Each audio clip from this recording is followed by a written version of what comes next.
ബന്ധങ്ങളുടെ വില കളഞ്ഞുകുളിച്ച ഒരു ക്രൂര കൃത്യം കൂടി.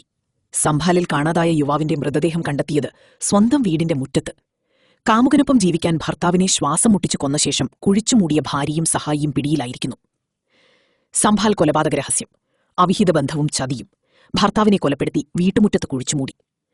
ഉത്തർപ്രദേശിലെ സംഭാലിൽ ഒക്ടോബർ മാസത്തിൽ കാണാതായ പ്രമോദ് എന്ന യുവാവിനെ ചുറ്റിപ്പറ്റിയുള്ള അന്വേഷണമാണ് ഞെട്ടിക്കുന്ന കൊലപാതക വിവരങ്ങൾ പുറത്തുകൊണ്ടുവന്നത്. ബന്ധങ്ങളുടെ പവിത്രത തകർക്കുന്ന ക്രൂരമായ ഒരു ക്രൈം സ്റ്റോറിയാണിത്. സംഭവത്തിന്റെ ചുരുക്കം: കാണാതാകൽ. ഒക്ടോബറിലാണ് പ്രമോദിനെ കാണാതാകുന്നത്. തന്റെ ഭർത്താവിനെ ആരോ തട്ടിക്കൊണ്ടുപോയി എന്നായിരുന്നു ഭാര്യ പോലീസിൽ നൽകിയ പരാതി. അന്വേഷണം: മാസങ്ങൾ നീണ്ട അന്വേഷണത്തിൽ പ്രമോദിനെക്കുറിച്ച് യാതൊരു വിവരവും ലഭിച്ചില്ല.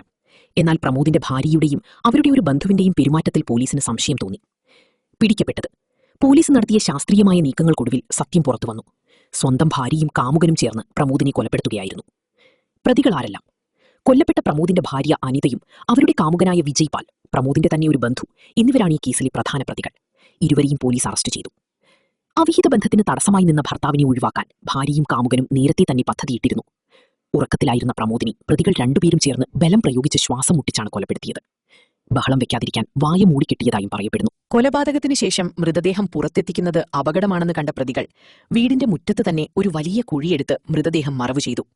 തെളിവ് നശിപ്പിക്കാനായി ആ ഭാഗം കോൺക്രീറ്റ് ചെയ്യുകയോ നിരപ്പാക്കുകയോ ചെയ്തിരുന്നു. കുടുങ്ങിയതെങ്ങനെ?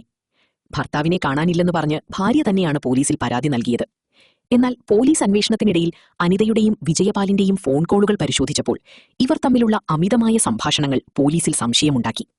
തുടർച്ചയായ ചോദ്യം ചെയ്യലിൽ അനിത പരസ്പര വിരുദ്ധമായ കാര്യങ്ങൾ പറയുകയും ഒടുവിൽ കുറ്റം സമ്മതിക്കുകയുമായിരുന്നു. അവർ കാണിച്ചുകൊടുത്ത സ്ഥലത്ത് കുഴിയെടുത്തപ്പോഴാണ് അഴുകിയ നിലയിൽ മൃതദേഹം കണ്ടെത്തിയത്.